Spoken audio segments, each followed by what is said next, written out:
Great, thank you. So it's really a great honor to be here. I've been watching the progress of the Oslo Freedom Forum for several years now, and every year it becomes more and more important and more productive and useful, I think. Thor asked me to come and open the conference on the theme of catalysts and to help us start to think about what does it mean to be a catalyst and who are the catalysts in the world. Most of you, of course, will know me from my work with Wikipedia. Has anybody here ever used Wikipedia? No? Okay. As you may know, Wikipedia has always taken a very firm stance for freedom of expression. We've never cooperated with censorship in any country. We've taken a very strong stand on that issue. We are currently blocked in China, et cetera, et cetera.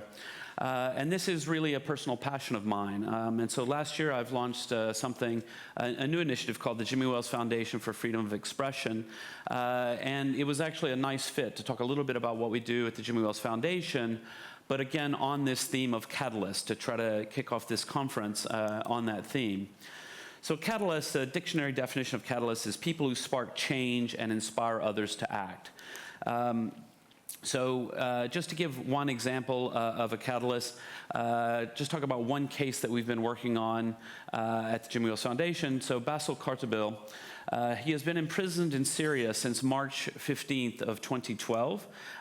Who is Bassel? Bassel has been a promoter of freedom of expression in Syria. He's an open source software developer, Wikipedia editor. He's been the lead of Creative Commons in Syria.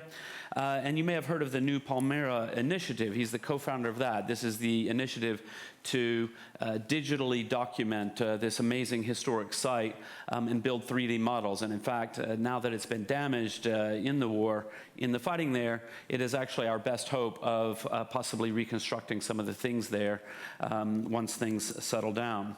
Unfortunately, on October 3rd of 2015, Bassel disappeared from his prison cell, and his current whereabouts are unknown. So it's gone from a bad situation to worse. And so we've launched a campaign, the Where is Bassel campaign, so please tweet Where is Bassel. And this is calling for the Syrian government to reveal Bassel's whereabouts and release him immediately. All of his loved ones and friends are very concerned about what this development means, that he's been disappeared. And we really, as a first step, want to know where is he. And so what we've done, on March 19th, 2016, we organized a campaign all around the world. We're in many different cities. People gathered to go out and ask, where is Bassel? So London, San Francisco, Paris. And the online community really responded quite well to this. This was the first time that we had tried to organize something like this, and we were very pleased with the results. Berlin, Catania, Italy, Boston. And what's important about this, in my view, is that this is not just clicktivism. A lot of times the idea that the online community can do something is dismissed by people. Oh, it's just clicktivism. Yeah, so you shared something on Facebook. What good does it really do? But clicktivism can lead to actual actions on the streets, Lebanon, China, Singapore. So people can come out all around the world. And this is actually one of the great opportunities of a conference like this, where we have people who are doing interesting work all around the world. You can make friends here, you can meet people, you can connect. And you can help each other bring causes to light, particularly causes that aren't as well known in other places, in other countries. We can break geographical boundaries, and we have a tremendous power to change when we unite around a joint cause. So who is the online community? Let's just think about this. This is all somewhat obvious, but I think it does merit sitting back and pausing to reflect that global internet penetration is already approaching 50%. 2.31 billion people are users of social media, so 31% global penetration.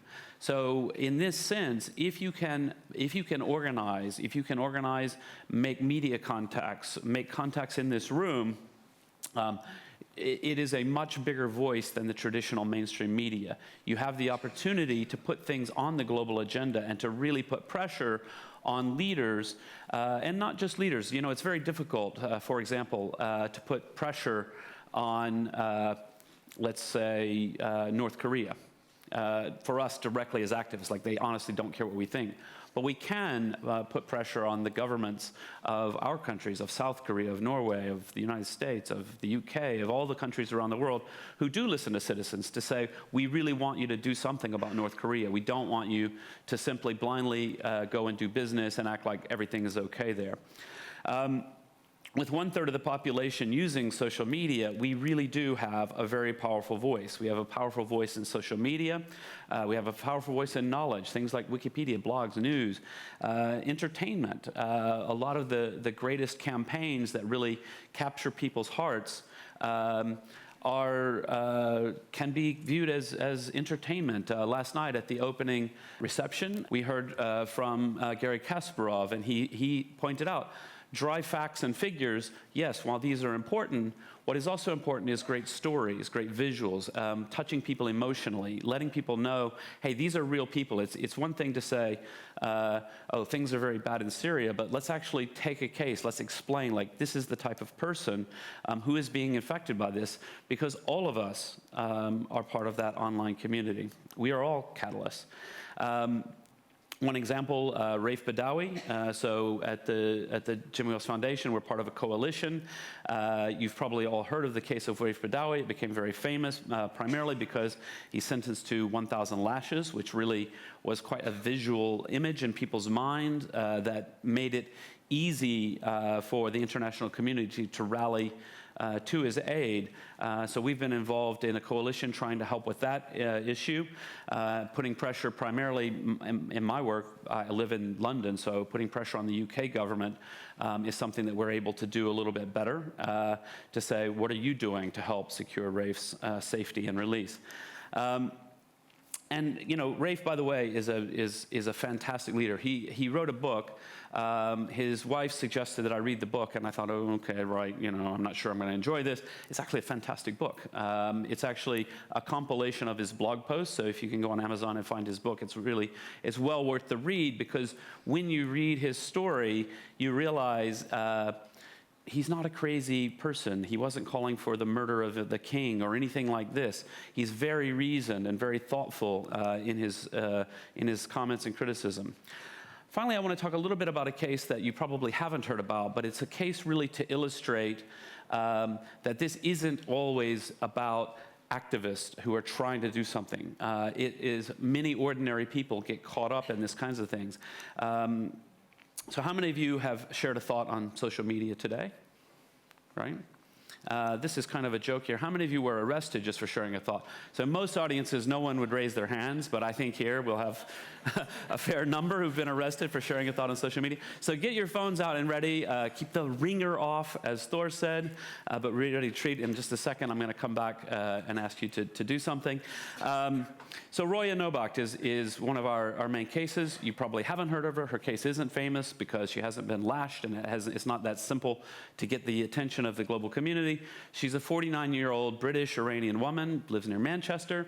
She's a housewife. She's a student at Stockbrook College.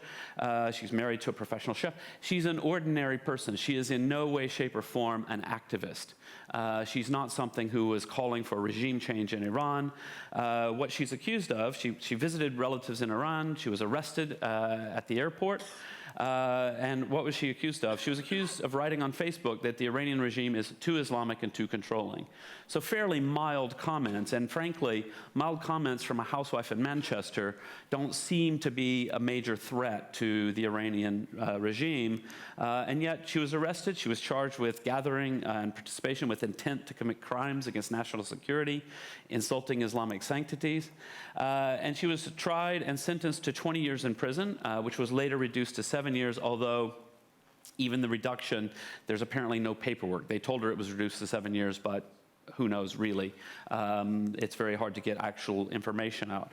So she's been held in Iran for just expressing critical opinions on social media. the point here is she never meant to be a catalyst. She didn't wake up and say, I want to be a catalyst for change. I'm going to become the leader of an organization. I'm going to become an activist. She's an ordinary person who just posted a thought on Facebook. By the way, she was in the UK at the time, so we're putting pressure on the UK government to say, you know, you've got to do more to get her out. But she's a UK citizen who was speaking in the UK, and it's terrible. She's not the only one. Obviously, hundreds of people get arrested every year around the world for just expressing their peaceful opinions, and not all of them are activists. But even the ones who aren't activists are catalysts, and these are the people who we need to think about. We're all part of an online community, and we have the duty and the power to protect freedom of expression online. Every single person who is prevented from sharing peaceful opinions online is our catalyst to act. So, in short, we'd like you to join us, Jimmy Wales Foundation. My simple call to action, I ask you to get your phones out and get ready. Jimmy Wales Foundation, just follow us on Twitter at JWalesF. You can contact me. You might think it's impossible to contact me. It's very easy. Just type in Google Jimmy Wales email address, and there it is, and you can just email me. People say, oh, it's so hard to find you. I'm like, I'm on the internet. It's not that hard to find me. And then Orit is here, just standing here. She's the CEO of the Jimmy Wales Foundation. Get in touch with her. What we want to do is to help you. One of the things that I can do, I do have a large public voice. I want to use it responsibly. And if you have something in your country where you feel like, hey, an outside voice weighing in, not always. Sometimes people don't want to hear from some crazy American, right? That might not be the right thing. But in some cases, actually highlighting an issue that's going on can be very helpful. I'm here to help. Thank you very much, and enjoy your time here at the conference.